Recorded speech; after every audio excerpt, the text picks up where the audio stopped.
I was 1,000 miles away in Denver when my phone buzzed against the mahogany conference table.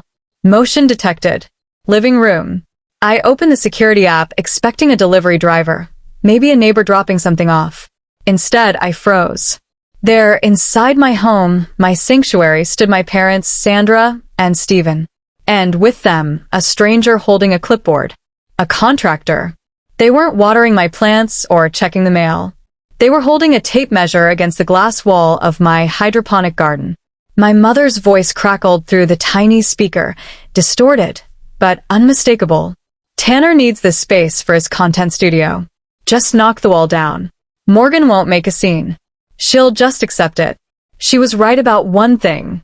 I wouldn't make a scene, but I would make a war. I closed the app, my pulse steady, not panicked, not frantic. Just cold. The people who raised me were inside my house, planning renovations as if I were the tenant and they were the landlords. As if my boundaries were optional.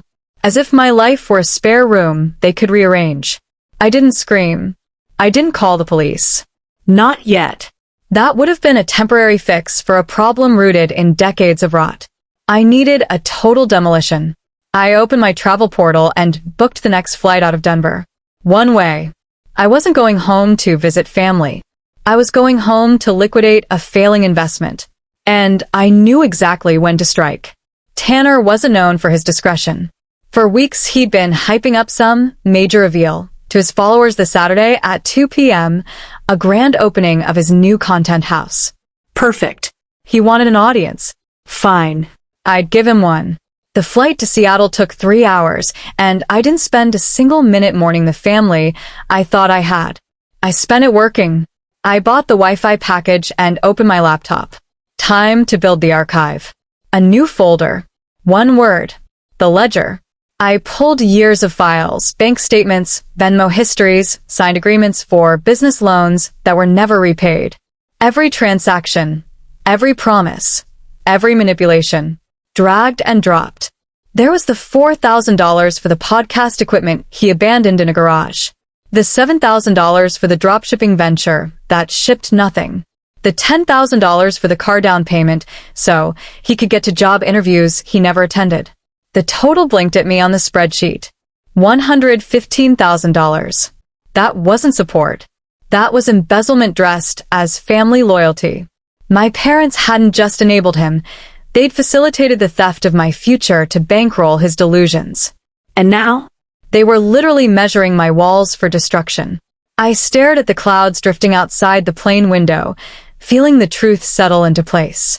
For years, I treated my family like a charity case, believing my financial stability was a resource I owed them. If I gave enough, helped enough, sacrificed enough, maybe they'd finally see me as valuable. But the numbers didn't lie. I wasn't a daughter. I wasn't a sister. I was an asset.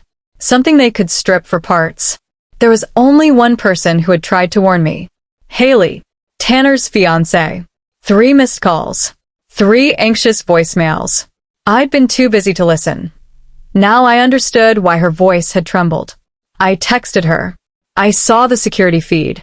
I know what they're doing. I land in 2 hours. Don't tell them I'm coming. Meet me at the airport. 3 dots appeared instantly. Thank God. I have documents you need to see. It's worse than you think. I shut off my phone and leaned back.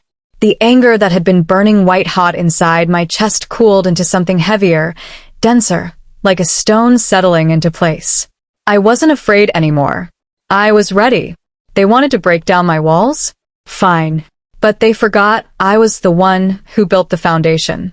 And I knew exactly where to place the charges to bring their whole structure down. By the time I sat in the rental car 3 blocks from my own driveway, the digital clock on the dashboard was ticking toward 2 p.m. My laptop glowed on the passenger seat. The ledger stared back at me. 5 years. $115,000. A complete autopsy of my relationship with my family, quantified in cold, merciless numbers. There was the $20,000 for Tanner's lifestyle brand launch, which turned into a club night full of strangers who didn't even know his name. The $8,000 for emergency rent after he claimed his roommate stole his money, though that roommate had moved out months earlier. Endless transfers of $500, $1,000, $2,000, each one another tiny incision, bleeding me slowly. And now they wanted to tear apart the one place I had carved out for myself. The sunroom I turned into a hydroponic garden. My sanctuary. Months of research, nutrient ratios, lighting cycles. The soft hum of water pumps. The clean scent of basil and mint. The only quiet in a life that had been anything but. And they were going to smash it with a sledgehammer. 4 ring lights. 4 neon signs. 4 Tanner's World. People always asked me why I kept giving. Why I kept paying. Why I never said no. The truth was simple and brutal.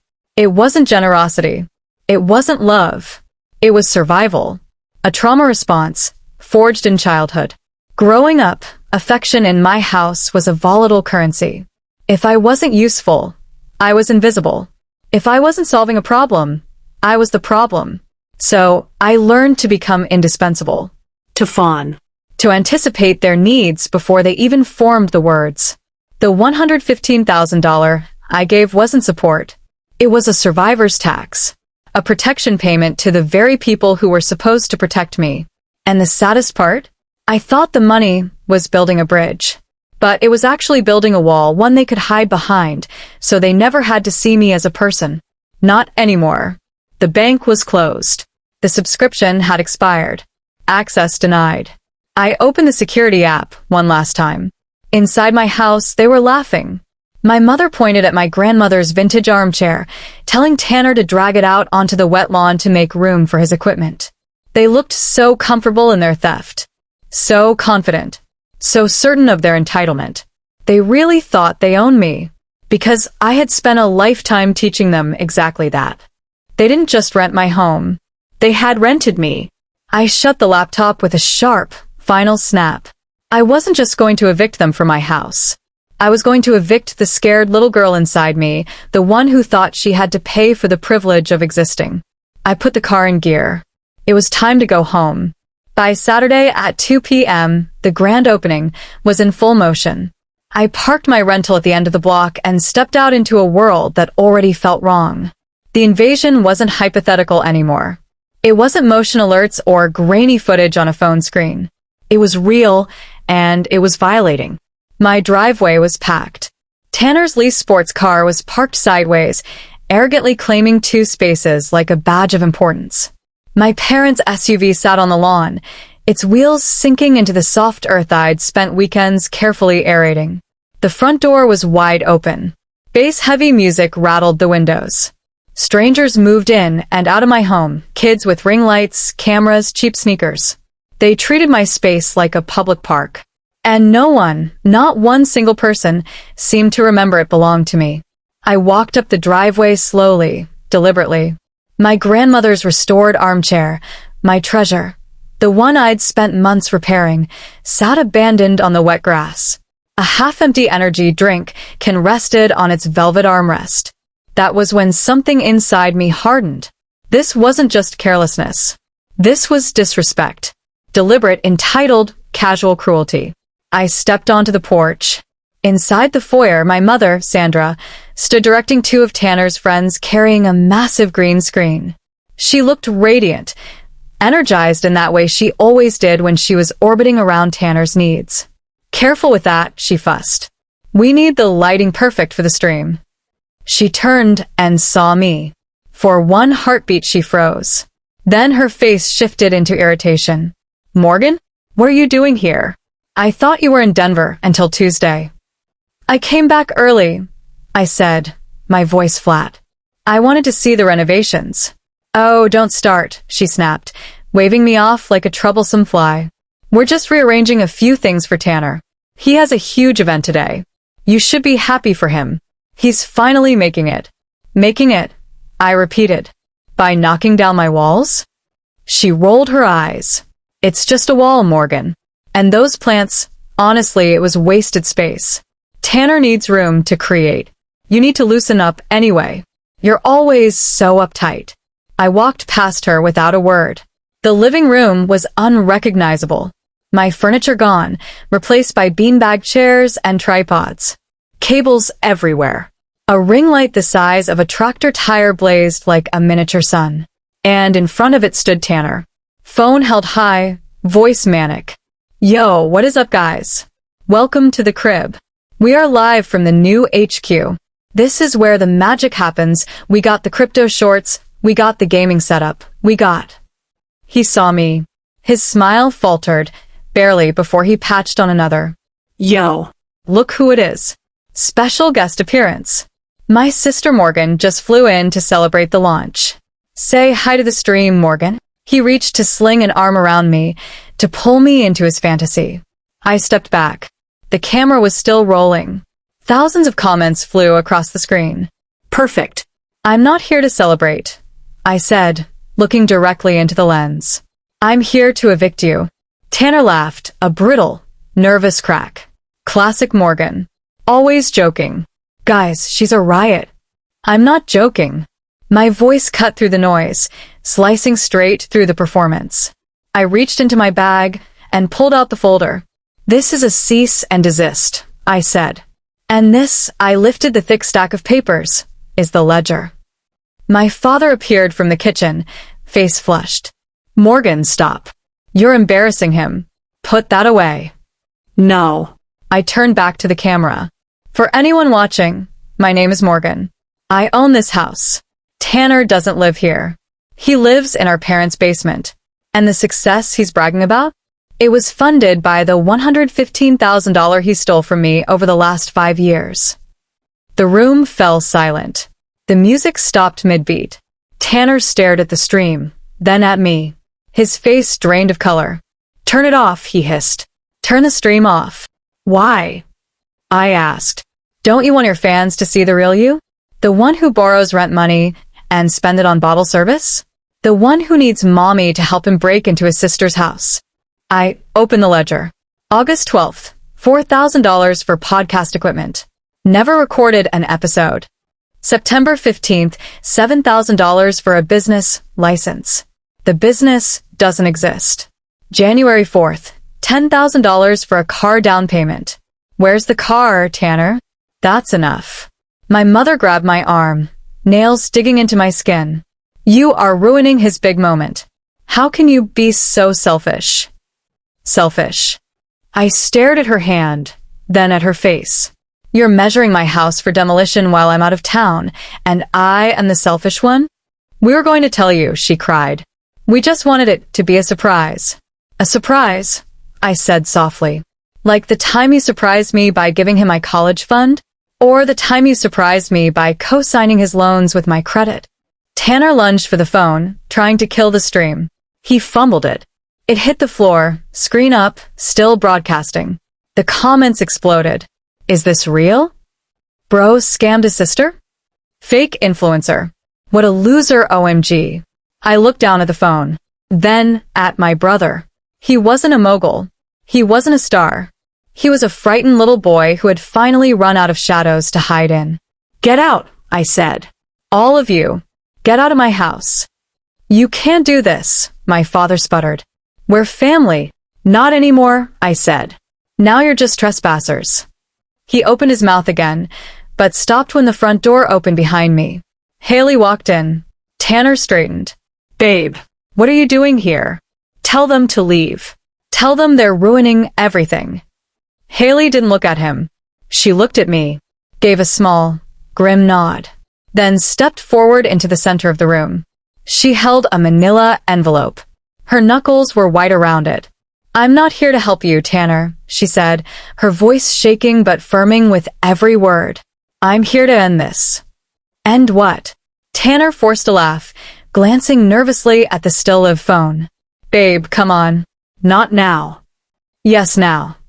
She opened the envelope and pulled out a document. Thick, legal, unmistakably official. Do you recognize this? Tanner squinted. Then his eyes went wide. Panic washed over him. Real panic. Where did you get that? From the glove box of your new car, Haley said. The one you told me you bought with your crypto gains. The one you said was paid off in full. She held the document up to the camera on the floor, then turned it toward my parents. It's a lease agreement for a $68,000 luxury SUV. But look at the signature at the bottom. My father leaned in, squinting. That says Morgan. Exactly, Haley said. Haley's voice trembled as she spoke, but her hands were steady. He didn't buy the car, Morgan, he leased it. And he forged your signature as the co-signer because his credit score is in the trash. I felt the air punch right out of my lungs. I yanked the document from her hand. There it was, my name, written in handwriting that pretended to be mine, but carried the sloppy, panicked loops of Tanner's script. He had committed identity theft against his own sister. You forged my signature? I whispered. You stole my identity. It was just a cosign, Tanner shouted, already desperate. I was going to make the payments. I just needed a little boost to get approved. The car is part of the brand, Morgan. You have to spend money to make. That's fraud. I cut in. You committed a felony. But Haley wasn't finished. She reached back into the envelope. This time, her eyes shifted to my parents with something close to pity. There's more. My mother's breath caught. My father's jaw tightened. Morgan, Haley said softly, when you texted me about the security feed, I started digging. I ran a credit check on everyone in this house. She slid out 2 more sheets of paper. Sandra. Stephen, do you know you have 3 credit cards maxed out in your names?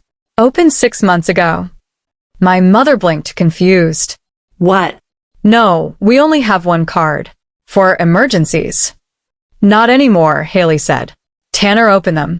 He used your social security numbers. He's racked up $40,000 in debt, your names, your credit. And he hasn't made a single payment. You're in default. Silence. Thick. Absolute. My father's phone pinged. A credit monitoring alert. I watched his face collapse as he scrolled, the realization hitting like falling bricks.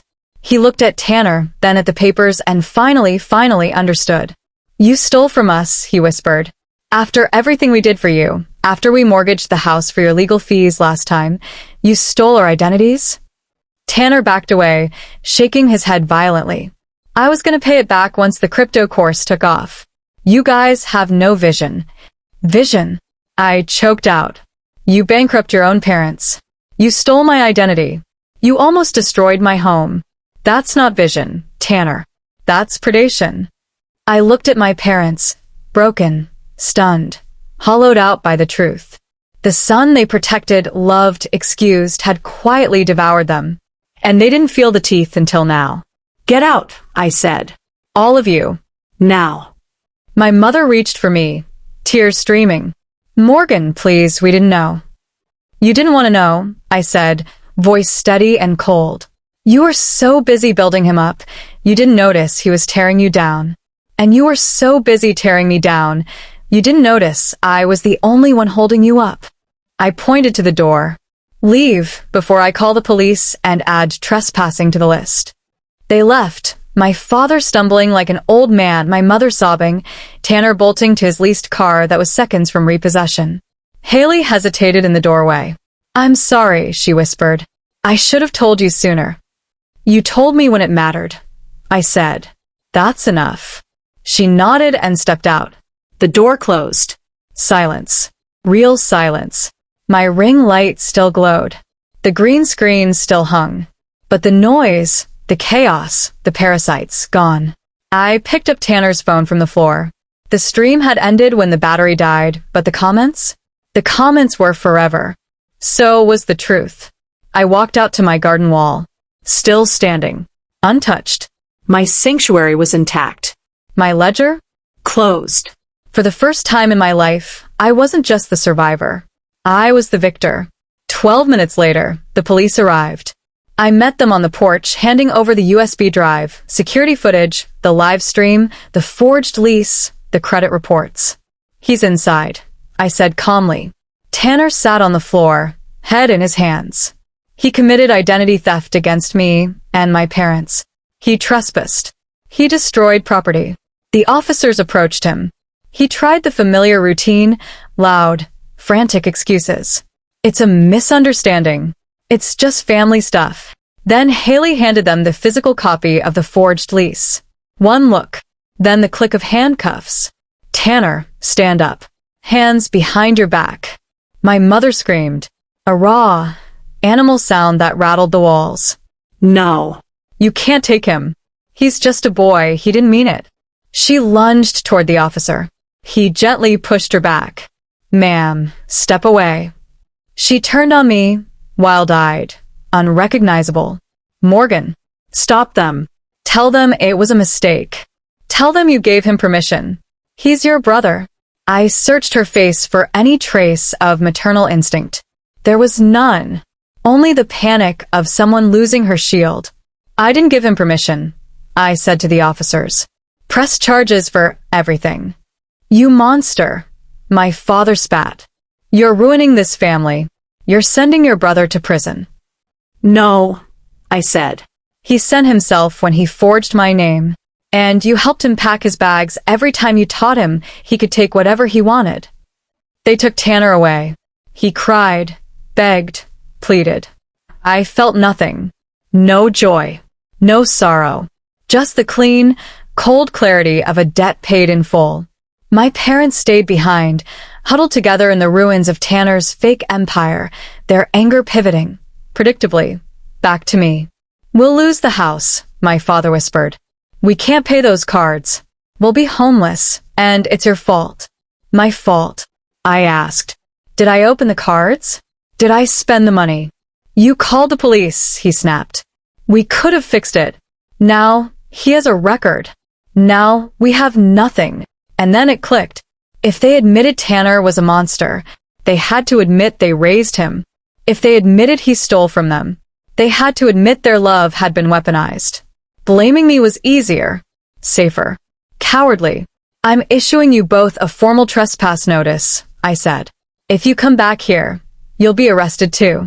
Get out. My mother's voice cracked. You can't do that, we're your parents. No, I said quietly. You were my parents. Now you're just the people who broke into my house. I walked to the front door and held it open. They stared at me, waiting for me to crack, waiting for the daughter who always fixed everything to return. But she was gone. I had evicted her, too. They stepped out. I ran the exit protocol. The door clicked shut, then the deadbolt slid into place with a sound that felt like a final, holy punctuation. It was over. Sparkles 3 months later. The glass wall was still standing. The contractor's measuring tape was a distant memory, replaced by the steady, rhythmic drip of nutrient feeds. My hydroponic garden wasn't just surviving, it was thriving. The basil grew so thick it brushed the glass. Mint and lemon balm perfumed the air, clean, sharp, and entirely mine. Outside, Seattle rain fell in a gray, endless sheet. Inside, the warmth felt like a luxury I had finally earned. I poured 3 cups of tea, peppermint leaves I had harvested that morning. I wasn't alone. Aunt Susan sat curled in my grandmother's chair, the one I had rescued from the lawn and professionally restored. Next to her sat Haley. Her engagement ring was gone. I heard from your sister yesterday, Aunt Susan said, staring out at the rain instead of at me. The bank finalized the foreclosure on Tuesday. They're moving into a 2-bedroom near the airport. It's small. Are they okay? Haley asked gently, though her voice was guarded. They're alive, Susan said. Still paying for Tanner's lawyer. And they're still telling anyone who'll listen that you stole their retirement. I took a sip of tea. Hot. Grounding. Real. I waited for guilt to rise in my chest, for that old, suffocating instinct to fix everything, to bail them out one more time, to rescue them from the consequences they earned. But the guilt didn't come. There was only the peppermint on my tongue and the sound of rain against glass. Let them talk, I said softly. They need a villain. If blaming me helps them sleep in the bed they made, they can have that. It's the last thing I'll ever give them. I walked to my tomato vines. A single yellowing leaf clung to a healthy stem, draining energy, taking resources, refusing to fall even though it was already dead. I took my shears. A clean, decisive cut. For 32 years, I believed family was a permanent condition. That DNA was a pact you couldn't escape. That if one person refused to swim, everyone had to drown together. But as that brittle leaf fell into my palm, I finally understood. Family isn't a right. It's a title you earn every single day. Biology makes you relatives. Respect makes you family.